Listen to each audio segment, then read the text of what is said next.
Ah, tá. O Sérgio me avisando que eu estava olhando para a câmera errada. Gente, começando mais uma aqui companhia. E como eu prometi a semana passada, eu trouxe o Thiago, que é um dos criadores de um dos grandes sites de quadrinhos de alguns anos atrás, aí, há uns 8, talvez 8, 9 anos atrás. Tem tudo isso já que o site... Saiu do ar? O site saiu do ar tem pelo menos uns 6 anos, eu diria.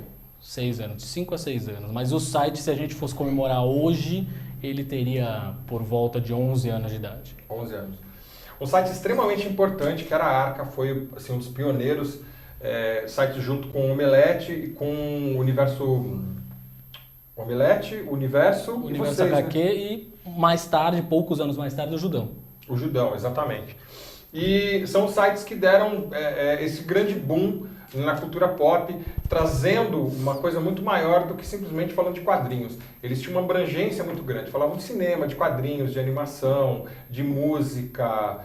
E o Thiago era um dos responsáveis por esse site. E hoje ele resolveu deixar de ser um cara que faz por gosto e resolveu trabalhar para ganhar dinheiro, né? Aí hoje ele trabalha numa agência, jornalista, e hoje faz só de hobby, que ele tem um blog muito bacana. Hoje você está mais focado em música do que... Eu tenho escrito muito sobre música, pro Judão, inclusive. Eu escrevo bastante sobre música, eventualmente alguma coisa sobre quadrinhos, sobre cinema, mas o grosso mesmo é música. E eu sou colaborador há anos já do Whiplash, que é o maior site de hard rock e heavy metal do Brasil. Mas no meu blog, na verdade, é justamente o contrário. Assim, o tanto que eu escrevo sobre música para outros lugares, no meu blog eu escrevo sobre quadrinhos, basicamente. Assim, o foco tem sido, nos últimos anos, muito quadrinhos. Eu coloco um pouco de cinema, coloco um pouco de música, um pouco de animação, mas, resumidamente, o foco tem sido muito mais em quadrinhos. Você, então, com certeza você está acompanhando todas as sagas que estão acontecendo no mercado nacional de quadrinhos. Sem dúvida, sem dúvida. Né? O que está te chamando a atenção hoje? Cara, eu costumo dizer que eu sou leitor assíduo de quadrinhos desde os 7 anos de idade. Eu agora com 34, então é uma longa jornada como leitor de quadrinhos. Eu costumo dizer que eu comecei com os super-heróis. Digo que antes mesmo da Turma da Mônica até. Tá. Eu aprendi a ler com o Capitão América, com o Homem-Aranha, ainda na Abril. Só que o que acontece? Nos últimos anos, óbvio, até por uma questão financeira, tem uma quantidade imensa de títulos inundando o mercado hoje, eu tive que ser mais seletivo. Hoje, se eu puder dizer hoje, eu compro basicamente os meus vícios, Homem-Aranha. Então rigorosamente tudo relacionado ao Homem-Aranha, qualquer título em que a gente tem o Homem-Aranha, seja ele em versão regular, da cronologia normal, né, 616, ou Ultimate. Ponto. Mas é claro, eu tenho aí eu não sou daqueles xiitas, então eu me envolvo também bastante com quadrinhos cabeça, quadrinhos brasileiros, essa safra nova aí de quadrinistas brasileiros, eu tô achando um tesão. Estão produzindo coisa legal pra caralho. Assim, os Rafaéis, né? Todos os Rafaéis aí, o Albuquerque, o Coutinho, o filho do Laerte, o Grampar, eles estão produzindo coisa legal pra cacete. Então eu tenho acompanhado de perto, tenho comprado também tudo que os caras têm produzido. E eu tenho um tesão muito grande por Walking Dead. Muito antes da série de TV, eu tenho uma coisa com Walking Dead, assim, que eu costumo dizer até que hoje... Dói até dizer isso, sou obrigado a dizer, mas eu costumo dizer que o Walking Dead tá me dando mais prazer de ler do que o Homem-Aranha, por exemplo. Dói dizer isso, mas é uma pura verdade. Walking Dead, eu travei conhecimento do Walking Dead logo que ele foi lançado aqui no Brasil pela HQM. Eu conhecia alguma coisa do pessoal comentar, das edições americanas. Aí falei, isso nunca vai ser lançado aqui, né? E de repente com esse boom de editoras que graças a Deus, né, tem gente com cérebro nesse mercado, que começou a ir atrás, fugindo do mainstream, fugindo do super-herói e trazendo material de primeira que era relativamente pouco conhecido aqui no Brasil. Além disso, Você como uma pessoa de rock e de quadrinhos, dá para fazer uma junção, né? Porque é muito comum, pelo menos era muito comum uns anos atrás, algumas bandas terem revista de rock. O Kiss teve, o Iron Maiden teve, eu não lembro quem mais. Rolling Stones teve Rolling também. Stones, acho que Sabá teve, o Ozzy, eu não sei se foi Sabá ou se foi o Ozzy, acho que foi o Creio Ozzy. que foi o Ozzy. Né? Dá para misturar quadrinhos, e tem alguns quadrinistas que tem uma ligação muito forte com quadrinhos, que é o caso do Danzig, que tem uma editora. Isso, exatamente. O Glenn Danzig Completamente tem uma viciado. O Gene Simmons do Kiss também é absolutamente maluco por quadrinhos, o tempo todo tá querendo se envolver com isso. O Kiss, na verdade, nunca deixou de ter revistas em quadrinhos. Claro. Agora, por exemplo, nesse exato momento, eles estão lançando uma linha nova. Primeiro, óbvio, eles tiveram lá a realização pessoal do Gene Simmons, que foi lançar os quadrinhos pela Marvel. Que foi a loucura da vida dele. Ele sempre foi fã de todos os heróis da Marvel. Quando ele finalmente conseguiu, tem até aquela história da lenda que eles misturaram um pouco do sangue deles com a tinta que rodou os quadrinhos da Marvel e tudo mais. Mas eu acho que dá sim, dá pra juntar muito bem. Inclusive, eu tava falando aqui dos quadrinistas brasileiros, o Roger Cruz, que é conhecido por esse puta trabalho com super-heróis. Ele acabou lançando um quadrinho autoral chamado Shampoo. Maravilhoso. Que é fantástico. Maravilhoso. E qualquer pessoa que estivesse envolvida com rock no Brasil na década de 80 verteria lágrimas lendo aquilo. Porque ali ele descreve exatamente todos os lugares que as pessoas frequentavam, as bandas que as pessoas gostavam, as revistas e fanzines que os caras liam, toda a dificuldade que era para você conseguir ouvir novos sons, você descobrir alguma coisa, gravava numa fita cassete, levava na galeria do rock, falava, você ouviu isso? Você ouviu aquilo? Vamos trocar e tudo mais.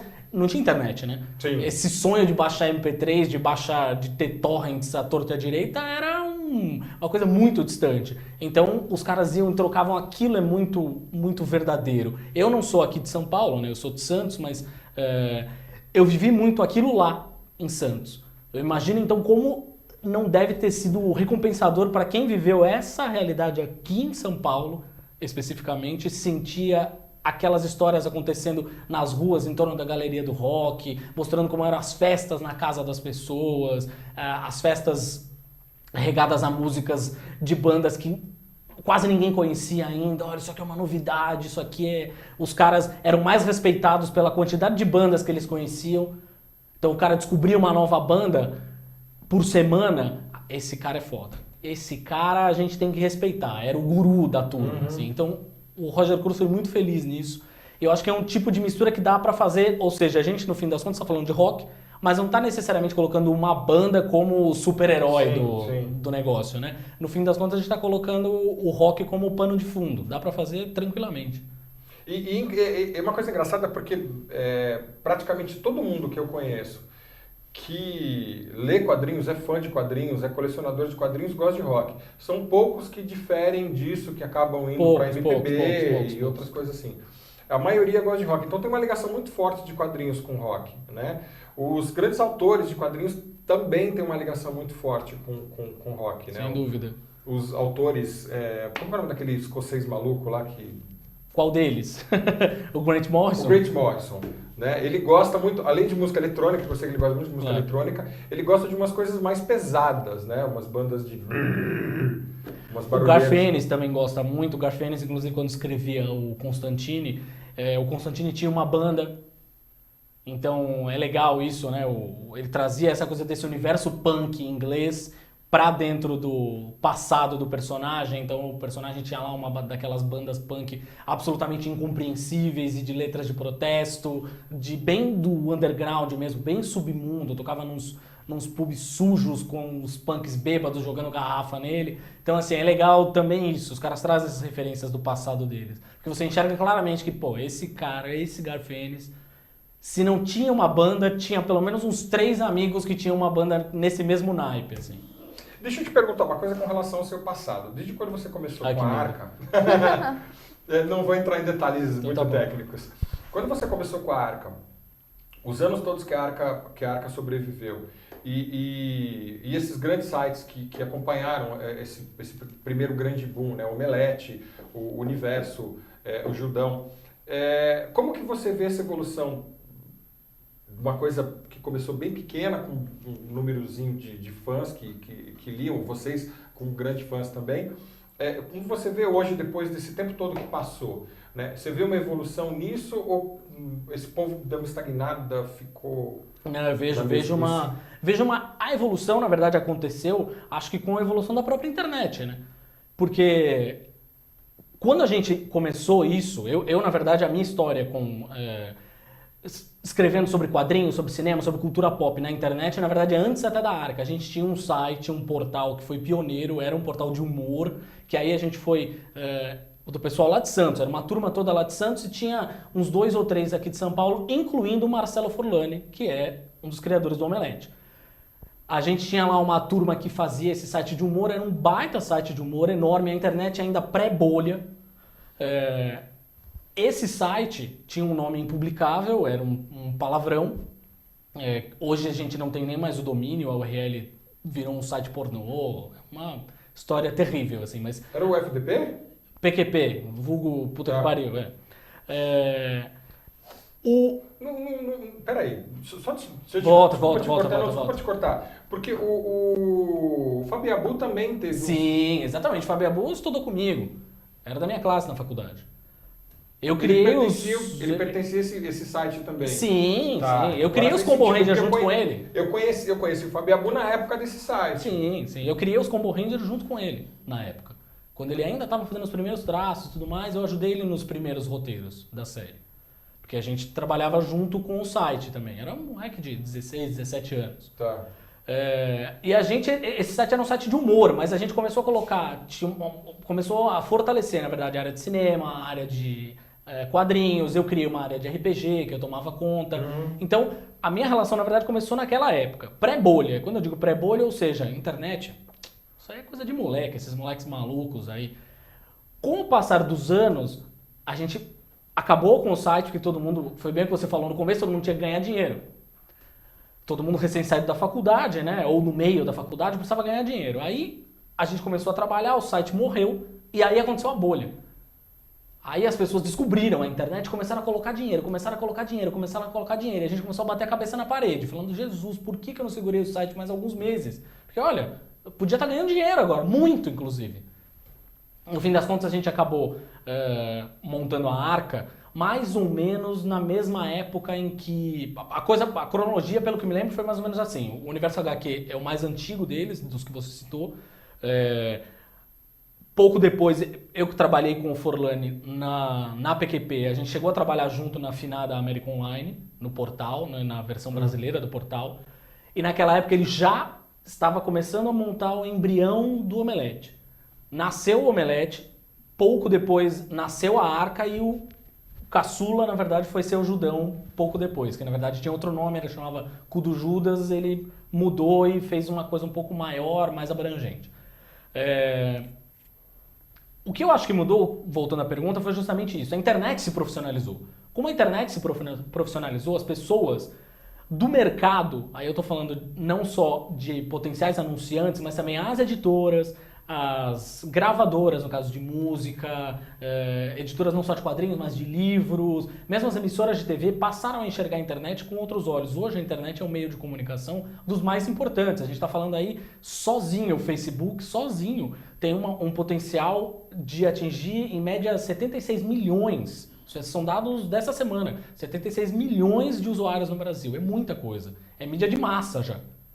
Tá ali batendo pau a pau com a Globo, dá para dizer.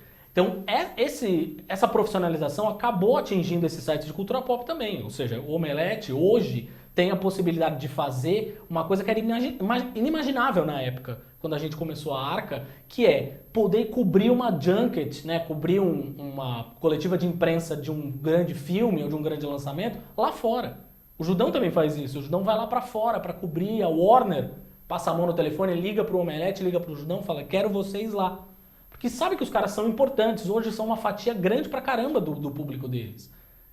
Na nossa época, lá no começo, não. Na nossa época, nós éramos um bando de moleques. Exatamente. Eu acho que é isso, assim, essa profissionalização fez com que os caras fizessem outros formatos, então eles fazem a história dos podcasts, dos videocasts, essas coberturas em vídeo. Então os caras vão lá, por exemplo, no set de filmagens do Hobbit. na Nova Zelândia e site de internet, ou seja, e que não necessariamente é ligado a um grande portal como o UOL, como o R7, como o Terra. Não, é um site que tem estrutura própria. Então o cara vai lá, leva a câmera, mostra os bastidores, entrevista o Peter Jackson, entrevista os atores, entrevista o Ian McKellen. Pô, tesão, né? Hoje é possível fazer isso. A gente, lá atrás, quando entrevistava um cara lá fora, porque na Arca a gente chegou a entrevistar o Steve Jackson, que é o criador do GURPS. A gente entrevistou o Geoff Johns, que hoje é o Bambambam da DC Comics. A gente entrevistou os caras. Só que não foi via Devir, via Panini, foi na raça. A gente foi lá pela internet para falar com os caras, convencer os caras de que o nosso site era um site relevante, tinha bom público e tal, e aí a gente conseguiu fazer a entrevista. Sem isso, não teria conseguido. Eu imagino. E uma coisa assim, eu falo com você que está aí, né, assistindo a gente, escutando a gente, da importância que é um bom trabalho, né?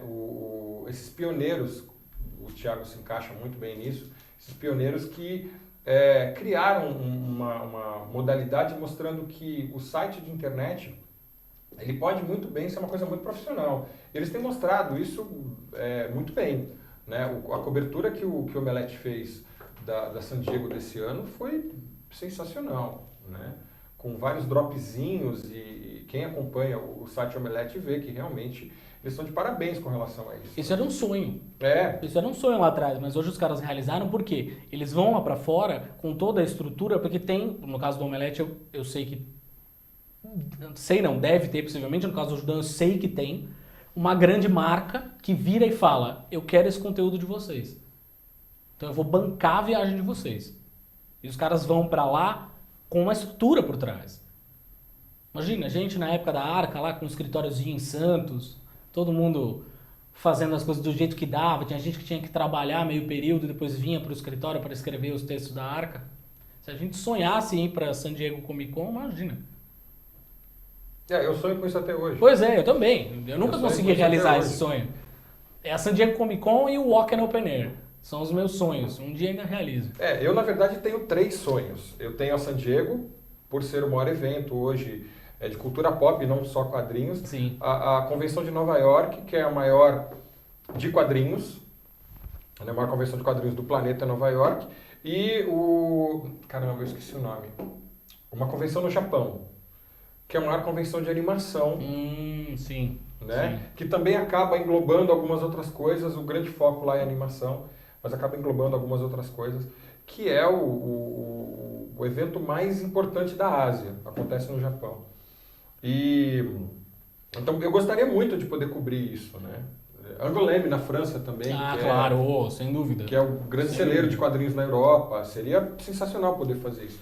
Mas, né, lamentavelmente a gente padece de falta de recursos, falta de patrocínio, falta de... Mas isso vai mudar ainda, isso não vai mudar. Eu espero. E como é que você concilia hoje essa paixão que você tem por quadrinhos? Hoje você é pai, você tem um trabalho que toma grande parte do seu tempo, você tem tempo com família e tudo. Como é que você concilia o seu lado leitor, o seu lado escritor, o seu lado jornalista com todas essas coisas de trabalho, de família? Como é que você consegue equilibrar essa balança? Fácil não é mesmo, mas eu acho que para quem trabalha com comunicação, eu acho que se torna um pouco mais simples, porque quem trabalha com comunicação tem horários mais flexíveis, tem uma rotina mais flexível. Eu trabalho em agência de publicidade, então a agência de publicidade tem lá os momentos que são estresse puro, mas tem momentos que são mais sossegados. Então eu consigo conciliar na medida do possível, né? Chego em casa, brinco com o filho, faço as coisas que tenho que fazer, dedico lá uma meia horinha para dar uma olhada nas coisas na internet, atualizar o blog. Tem vezes que, por exemplo, eu faço uns 3, 4, 5 posts para o blog e deixo esses posts programados, então eles vão entrar ao longo da semana para manter uma atualização com certa frequência. Então, é meio nessa linha. Assim, eu uso as ferramentas que hoje é possível usar. em redes sociais, faço lá um barulho pro blog. Então, por exemplo, gostei muito de um post, mas eu vi que ele teve... Eu tive um tempo para colocar ele no ar, que foi, sei lá, numa segunda-feira e acabou não tendo a audiência que eu queria, porque eu gostei muito daquele texto e tal. Então reforço aquele post novamente ao longo da semana em redes sociais, falo com os amigos que são formadores de opinião, eles vão passando pra frente e vambora. E vambora. E a música nesse espaço de tempo? Você provavelmente deve fazer tudo com fone de ouvido. Sem dúvida. Sempre. Sempre. Sempre. Eu adoro trabalhar com música. Ouvindo música, quando eu tô no ônibus, quando eu tô no metrô, quando eu tô andando, eu tenho alguns períodos do dia que eu consigo fazer a pé, que é uma raridade em São Paulo, uma bênção, agradeço a Odin lá no céu, mas eu tô sempre com música, eu sempre baixo discos novos sons, sou uma pessoa super interessada em novos sons, eu não sou aquele cara que é acomodado. Eu ouço essa banda e só os discos de uma década atrás. E tá beleza, não. Eu vou atrás, vou atrás das novidades. Se eu não gostei, eu não ouço mais, óbvio. Mas se eu gostei, eu me aprofundo um pouco mais. Eu sou ainda... Devo dizer que eu baixo muito o disco, sim. Mas eu sou o sonho da indústria fonográfica. Porque eu baixo o disco. Se eu gosto, eu vou lá e compro. Eu ainda sou aquele cara que compra CDs. Eu sou aquele cara que compra DVD. Eu vou ver um filme no cinema, eu gostei, eu espero ele sair em DVD e compro. Disco, a mesma coisa. Eu baixei, ouvi, eu vou lá e compro. Mas isso é a mentalidade do colecionador, né? Exatamente. O colecionador não arreda o pé disso, né?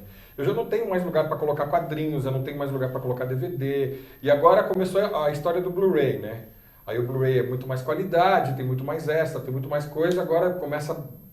Opa, isso daqui tem que ter Blu-ray. Aí você vai atrás. Você começa a refazer a coleção só Blu-ray. Quadrinhos, por exemplo, é uma coisa que eu não baixo scan. Não, eu não tenho paciência para ler. É a única coisa, assim. Scan eu não consigo baixar. Você perde a arte, né? A qualidade da arte, que é aquela coisa chapada na Não, eu tela. acho que não é nem só a arte. Eu acho que você perde o hábito. A parte daquele ritual, essa palavra. Você perde parte do ritual. O ritual de pegar um gibi que você compra na banca, a mesma coisa com um livro. Igualzinho, assim. Você vai lá na livraria, compra, tem a capa, você folheia. Você tem gente até, eu não chego a tanto, mas tem gente até que sente o cheiro do livro, o cheiro do livro novo. Então assim... Eu também gosto de sentir o cheiro do livro. Você perde tudo isso, né? Quando você tem um scan. Não tem jeito. Não tem jeito. Mesmo aquelas coisas que eu tô super curioso pra saber, porque eu acompanho basicamente quando a gente tá falando de coisas seriadas. Então, Walking Dead, por exemplo. Eu leio via encadernados. Os encadernados que a HQM lança. Eu não tô nem lendo a mensal, porque a mensal eu já tinha lido, né? Mas eu leio via encadernado.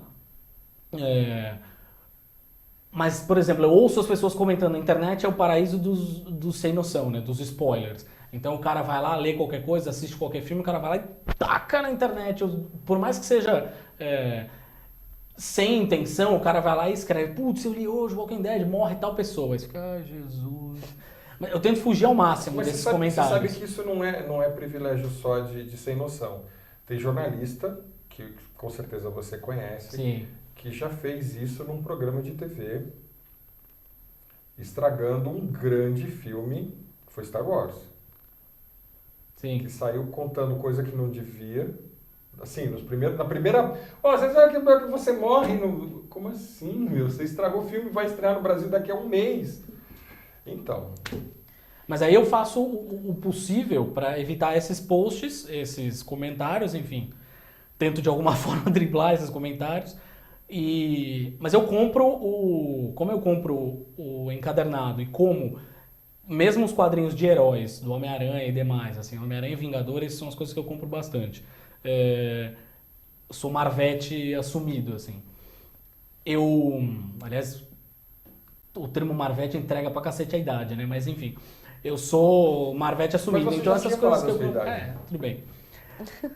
Mas eu compro tudo isso e eu não, de maneira alguma, mesmo sei lá, uma página que seja, os caras lá, você lê uma notícia falando: atenção, vai acontecer uma coisa bombástica na revista do Homem-Aranha, na última página eles revelam tal. Nem esse tesão de ir atrás dessa última página para ver o que aconteceu eu tenho. Eu espero sair aqui no Brasil primeiro. Pra ler, faço isso também. pra ler a história inteira e Eu tudo. faço Mas isso não porque também. eu entendo inglês, enfim, poderia ler tranquilamente lá fora, o que sai lá fora. Mas, ou comprar um importado, porque hoje não é difícil, né? Eu sou de uma época até que era muito complicado Bem. comprar as coisas importadas, hoje é a coisa mais fácil do mundo. Mas mesmo assim, como eu já leio há décadas a cronologia nacional, eu me mantenho a cronologia nacional. O que você destaca hoje? Você falou muito do Aranha, que é uma coisa que você acompanha. Você falou dos Rafaéis, que são para você o must hoje de Sem quadrinho dúvida. nacional. O que você destaca hoje? A gente tem hoje, quando você começou a escrever sobre quadrinhos, há uns quase 20 anos atrás, Possivelmente. a gente estava começando com o boom das editoras, né? Porque há 20 anos atrás a gente tinha Abril, a Globo, ponto, que publicava quadrinhos. Né? Aí você tinha a Sampa, que ameaçou, você tinha uma outra editora pequenininha que ameaçou, tinha a Record, que fazia o Asterix, a LPM, que fazia o Tintim, Isso. quem mais?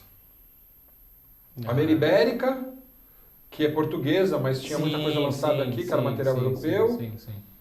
E basicamente isso, não ia muito além disso, eram 4, 5 editoras. Hoje são 20, a última conta que eu fiz, acho que tinha 24 ou 25 editoras publicando quadrinhos. Então é uma gama enorme de coisas para se ler e se escolher. Né? O que você destaca de tudo isso que você está vendo? Provavelmente você deve ter contato com tudo isso. Sim. O que você destaca? Eu gosto muito, por exemplo, dessas editoras tradicionais, das editoras de livros que estão levantando a bola dos quadrinhos, estão publicando quadrinhos aqui. Quando eu vi Retalhos publicado aqui, por exemplo, eu surtei. Assim, eu falei, pô, que bom que isso está sendo publicado aqui no Brasil. Que bom. Então, assim, isso eu acho muito legal. Eles estão, no fim das contas, fugindo até desse eixo dos super-heróis e conseguindo publicar quadrinhos independentes aqui com qualidade. Não é como sem demérito nenhum, pelo amor de Deus, mas não é como nessa época que você estava falando, sei lá, a Sampa, que tentava publicar as coisas por aqui, saía de maneira meio marginal, com um papel ruim. Toscão, exatamente. Hoje não, os caras publicam um encadernado legal, bacana. Então a gente está falando aí do Retalhos, tá falando do chinês americano, que eu acho lindo também, é um lançamento recente aí. Pô, eu acho que isso é uma coisa que eu acho super legal, super legal. E dos quadrinhos de heróis, eu como sou uma pessoa que acompanha especificamente a Marvel, DC eu acompanho os especiais, basicamente. Quando eles conseguem tirar um Neil Gaiman da aposentadoria lá, quando eles conseguem tirar o Alan Moore do pub onde ele fica guardado a 7 chaves, enraizado com a barba dele lá, eu compro, sem dúvida. Mas eu costumo ler basicamente Marvel. Então, Marvel hoje, por exemplo, eu gosto muito do Homem-Aranha Ultimate. Muito essa fase até do Miles Morales, que é o menino lá de 15 anos, que é negro, é o novo Homem-Aranha. É espetacular. Delicioso a leitura. O Brian Michael Bendis faz um puta trabalho bom. E eu gosto especificamente dos Vingadores do Brian Michael Bendis. Porque eu acho que ele sabe dar uma dinâmica de grupo, principalmente na parte dos diálogos. Ele sabe fazer ótimos diálogos. Eu costumo dizer até que ele foi o cara que fez eu começar a ter algum tipo de simpatia pelo Wolverine, por exemplo. Porque como o Wolverine e o Homem-Aranha agora também nos quadrinhos são membros integrantes dos Vingadores, ele criou uma dinâmica de grupo que fez com que o Wolverine me chamasse a atenção em algum momento. Foi um personagem que a vida inteira eu nunca gostei. Impressionante isso. Se assumir um grande ícone que é o Wolverine, se assumir que não gosta, realmente é uma coisa... Eu não gostava. Nunca gostei. Essa pergunta, Retalhos que você citou é do Craig? Sim, exatamente, do Craig Thompson. Ah, tá, porque eu sou apaixonada por esse livro. É sério. fantástico. O outro livro que ele lançou depois eu não gostei. O Habib, não foi? Habib, eu não gostei. Estou louca pra ler Habib. Eu gosto muito do Craig. Eu não gostei, eu achei que faltou profundidade, uma história meio superficial. Os Retalhos é super bom. Leitura recomendadíssima. Sim. Eu gosto muito de Um Bico Sem Fundo também.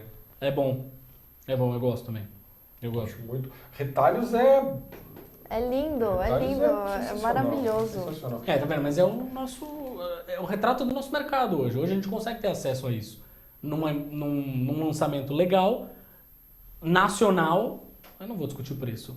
Mas Sim, enfim, sim, pelo menos tem uma edição nacional, né? Bom, eu vou pedir uma licencinha para você rapidinho, só para a gente mostrar os lançamentos da semana. Deixa eu mostrar isso aqui depois. Gente, para formar novos leitores, uma coisa que todo mundo fala quando passa por aqui é que isso daqui faz parte, né, de praticamente todo mundo que começou a ler quadrinhos. Então, isso aqui é muito recomendado para sua filha, para o seu filho, para o irmãozinho da sua namorada, para o seu vizinho pentelho. Olha, começa com isso com Maurício de Souza, com Turma da Mônica. Esse material é realmente muito bom, é divertido. A gente vai ficar elogiando aqui o programa todo, que realmente é muito legal. Então, chegando o Pelezinho, né, que, se não me engano, é Republicação, as melhores histórias. Republicação, que eles estão para voltar com a revista. Né?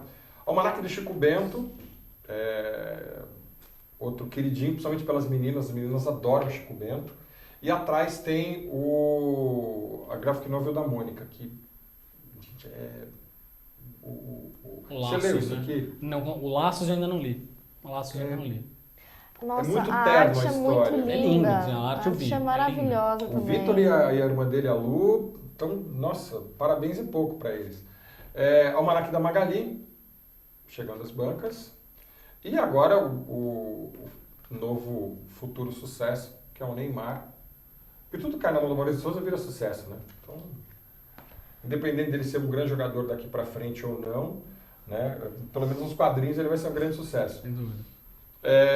Outra coisa que é ótimo, recomendado para quem está começando com leitura, para criar o hábito de ler, é esse material do Scooby-Doo. É muito divertido, inclusive era um brasileiro que fazia.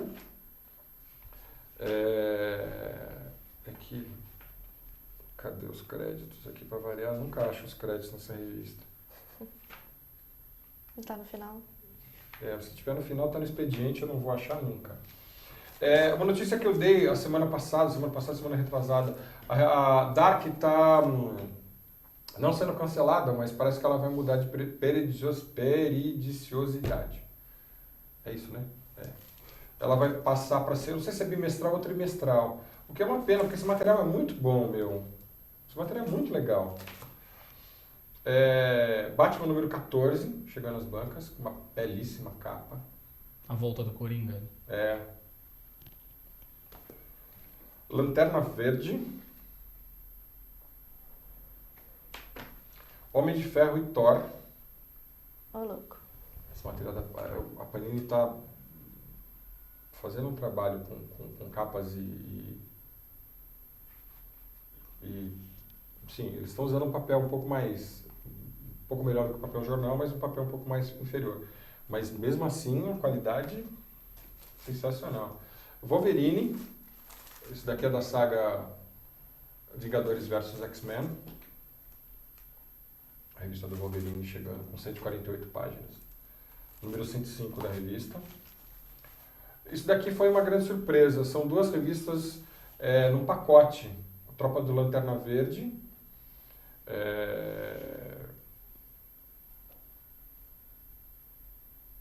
Tem alguma indicação aqui? Não tem. E aqui a número 13. Foi bem interessante isso aqui. Deixa eu ver se tem. Desce. Não vai descer. Primeiro Vem um preview exclusivo dos Novos 52. Material bem legal. Essa saga do Lanternas Verdes está bem interessante. Olha, tinha uma Mônica perdida aqui no meio. Esquadrão Suicida. Essa capa também está muito bonita. O ataque do Coringa. Sombra do Batman. E eu deixei esses três para o final. Isso aqui é uma coisa que é inédita no Brasil. Nunca ninguém pensou em fazer isso. Quando eu recebi o release, até a gente comentou antes de começar o programa, eu achei que ia ser um álbum, né? Mas eles fizeram um pequenininho, que são as capas da Turma da Mônica. Desde a primeira capa. É bem edição de colecionador mesmo, né? Pra Edição quem de é muito colecionador, fã. assim, é bem interessante isso aqui. São 260 capas das revistas e provavelmente deve englobar, isso aqui é só o volume 1, hein? Isso aqui é só o volume 1. E eu deixei esses dois, eu vou deixar isso por aqui.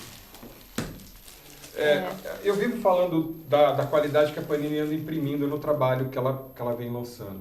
Isso daqui, gente, era uma coisa que você só via importado e morria com uma fortuna para ter. Né? E nem todo mundo sabe inglês suficiente para ler e tudo. Eu tinha amigos que compravam e guardavam simplesmente por ter. Né? Então, a edição definitiva de Justiça,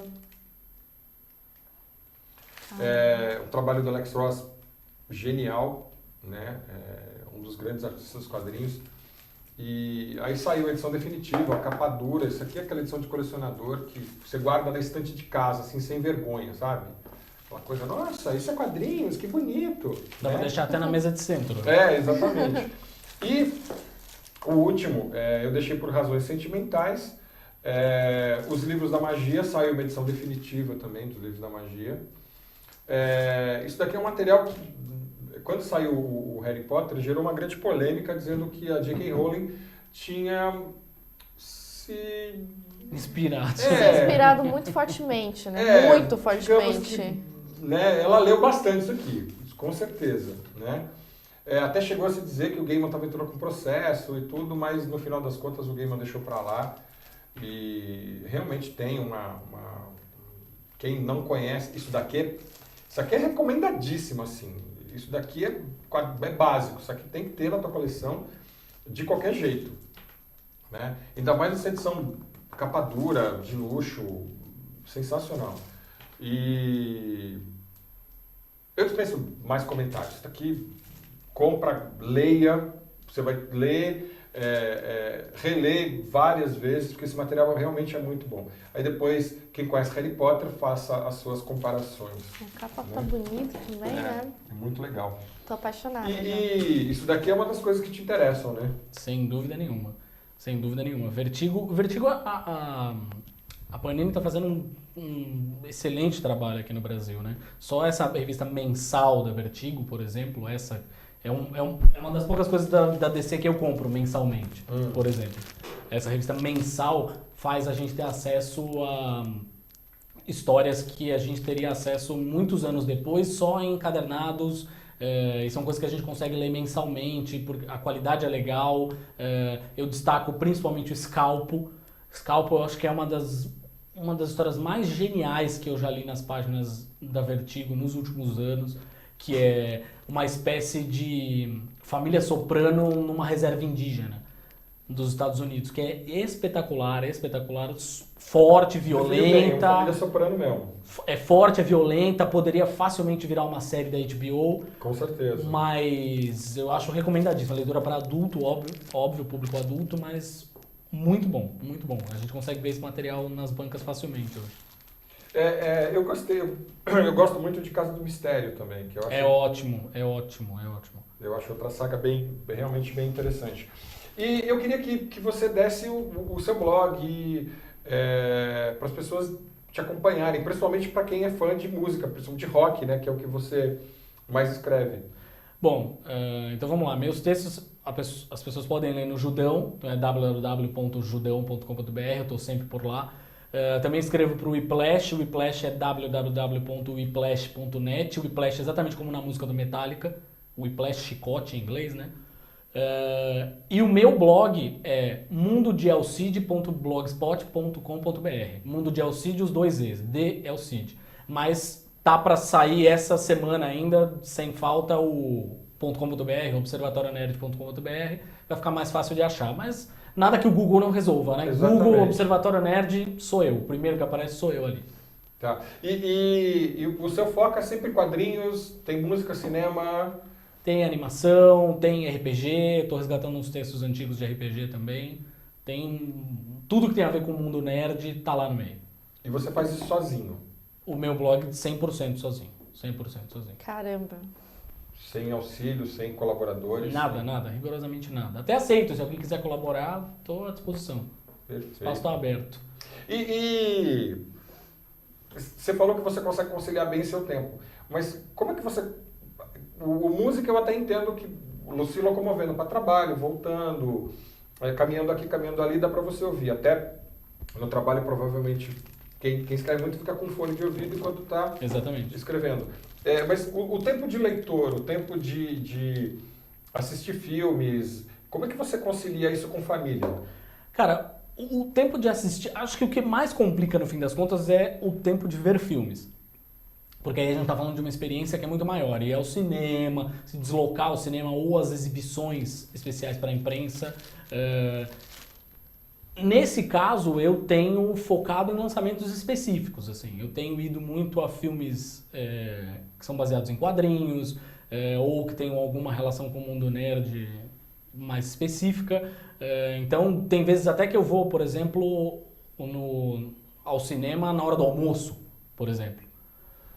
Tiro um tempinho a mais de almoço, fico até... Por isso que eu falei, comunicação, como tem essa flexibilidade, eu fico um pouquinho a mais na hora do almoço, no final do dia eu fico um pouco a mais no trabalho para compensar. Mas eu leio em qualquer lugar, assim. Eu tô jantando, tô com o gibi do lado. Pouco antes de dormir, eu leio um pouco, para dar uma... estressado, baixar a adrenalina. Tem vezes que, por exemplo, saio para almoçar sozinho, levo um livro para ler. É desse jeito que a gente faz, né? Desse jeito que a gente faz. Para terminar, eu quero que você classifique os 3 últimos filmes de cultura nerd. Super-Homem, Wolverine e Pacific Rim, que é o Círculo de Fogo. Pacific Rim ainda não consegui ver, porque eu quero ir assistir. Esse eu tô reservando para uma oportunidade assim. A gente vai reunir o pessoal da Arca. Nós somos todos amigos até hoje, né? A gente continua conversando. Tem 2 especificamente que são meus irmãos, na verdade, não é nem amigo, é irmão mesmo. Então a gente se fala o tempo todo. O site não acabou por causa de briga nenhuma, acabou por causa de dinheiro, basicamente. Mas o Pacific Rim a gente tá querendo ver todo mundo junto. E num A IMAX. expectativa Legal. Altíssima pro filme, altíssima. O robô gigante, monstro gigante, pra mim, me vendeu o filme já. Perfeito. Homem de Aço, eu gostei bastante. Embora, apesar de toda a polêmica, apesar de tudo que foi dito, eu gostei bastante. Não vou entrar em spoilers, mas nem o final me incomoda. Nem o final me incomoda. Acho que tem um porquê. Tá. Acho que tem um porquê de existir. Tem defeitos, tudo bem, o filme não é perfeito. Tem defeitos lá. Tem um dado momento que o Zack Snyder, que é o diretor, incorpora o Roland Emmerich e resolve que vai fazer um Independence Day, mas um dia depois de amanhã faz um filme catástrofe. Destrói Metrópolis de cabo a rabo. Acho que é um exagero. Assim. O filme tem ação que nenhum outro filme de Super-Homem tem. Exatamente. Mas eu achei que ele pesou a mão. Eu acho que nessa hora que ele tá destruindo Metrópolis, eu acho que ele pesa a mão, não precisava tanto. A sequência é muito longa, chega uma hora que você fica cansado de tanto prédio caindo e tanta explosão acontecendo. Mas, no geral, eu gostei do filme, gostei dos atores, acho que o Henry Cavill tá bem como Super-Homem, eu acho que ele incorporou bem ali, eu acho que não tem segredo. E tem uma coisa que me foi uma surpresa, eu gostei muito disso. Ele não quis, apesar de ter lá a mão do Christopher Nolan como produtor executivo, ele não entrou nessa vibe de vou fazer um filme realista. A gente tá falando de um alienígena que caiu na Terra, tem superpoderes, não tem como o filme ser realista. É um cara que até pouco tempo atrás usava uma cueca por cima da calça, assim, então realmente não tem como ser realista. O que eu gostei de fato é que ele soube, quando ele falou na verdade de realismo, ele estava querendo dizer talvez carregar um pouco mais na carga dramática, assim. Então, no fim das contas, eu gostei que ele soube dosar. O filme tem um ladozinho de humor bacana também, que, no fim das contas, eu acho que pesou mais positivamente do que negativamente. O Wolverine, eu acho que é um filme, pra mim, há pouco disse a respeito do Wolverine, eu não gosto do personagem nos quadrinhos, mas eu gosto muito do Hugh Jackman. Eu gosto do que o Hugh Jackman fez com ele. Então eu já tenho essa simpatia já pela versão do cinema. O anterior é muito ruim o filme, o Origins é terrível de ruim, mas esse, pelo menos, ele consegue, do começo até pouco antes da meia hora final, ele consegue abordar o personagem. A saga não é igual à dos quadrinhos, quando ele vai para o Japão, conhece a Mariko e tudo mais, não é. Mas ele soube dar o espírito. Ele soube fazer o Wolverine guerreiro, lutador, um Ronin, muito legal. Eu só acho que ele peca, foi uma pena de verdade, assim, ele peca na última meia hora. Porque aí ele traz um elemento, a víbora é um elemento que não precisava existir no filme, eu cortaria totalmente. E tem um elemento final, que eu também não vou falar para não entrar em spoilers, mas tem um elemento final que não tinha necessidade nenhuma de existir. Virou um filme padrão de super-herói, assim. Aí já O que o pessoal mais decaiu. reclamou foi a descaracterização do Samurai de Prata. O Samurai de Prata. Exatamente. Tá descaracterizadíssimo. Assim, eu acho que nem a descaracterização. Podia não ser o Samurai de Prata, podia ser qualquer outra coisa de mesmo tamanho.